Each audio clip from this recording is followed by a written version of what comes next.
संजय राऊतांच्या वक्तव्यामुळे आता ठाकरे गटात सुद्धा अस्वस्थता निर्माण झाली आहे। ठाकरे गटाचे आमदार भास्कर जाधव यांनी राऊतांच्या जागा वाटपावरील वक्तव्यावर टीका केली। मवियाच्या नेत्यांशी ज्या गोष्टी बोलायच्या आहेत त्या गोष्टी राऊत माध्यमांसमोर बोलत असल्याची टीका भास्कर जाधवांनी केली आहे। पाहूया स्पेशल रिपोर्ट।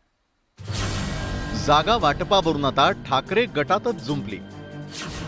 जागा वाटपावर माध्यमांमध्ये नको बैठकीत बोला, भास्कर जाधवांचा संजय राऊतांना टोला।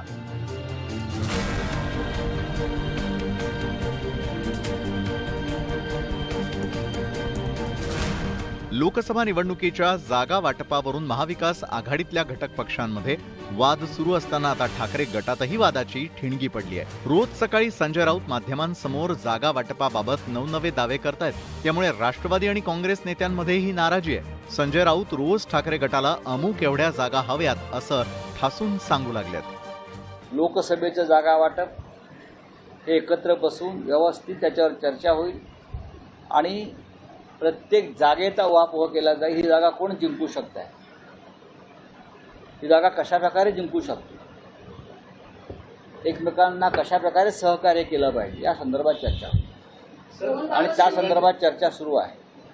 त्यानंतर विधानसभेचं जागा वाटप सुद्धा त्याच पद्धतीनं होईल। आमच्यामध्ये कोणत्याही प्रकारचे मतभेद होणार नाही। संजय राऊतांनाच आवरा असा सूर महाविकास आघाडीतल्या नेत्यांमधून उमटू लागलाय। न राहवून आता ठाकरे गटाचे नेतेही राऊतांच्या वक्तव्याबाबत नाराजी व्यक्त करू लागलेत। भास्कर जाधवांनीही या संदर्भात राऊतांना सल्ला दिलाय। आमचे प्रश्न हे आम्ही प्रसार माध्यमांसमोरच मांडायचे आहेत का? आमचे प्रश्न हे आम्ही प्रसार माध्यमांच्या मार्फतच महाविकास आघाडीच्या नेत्यांसमोर आणि महाविकास आघाडीमध्ये आम्ही पोहोचवणार आहोत का, याचा विचार आम्ही केला पाहिजे। जर प्रसार माध्यमच या सगळ्या प्रश्नाची उत्तरं असतील तर मग आम्ही जणू काही एकत्र बसणारच नाही आहोत, भेटणारच नाही आहोत। अशा पद्धतीची वक्तव्य करणं हे आम्ही टाळलं पाहिजे।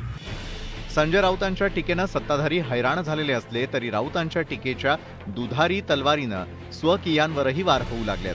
त्यामुळे आता राऊतांविरोधात ठाकरे गटातही आघाडी उघडली जाते की काय अशी स्थिती निर्माण झाली आहे। प्रणाली कापसे, न्यूज 18 लोकमत, मुंबई।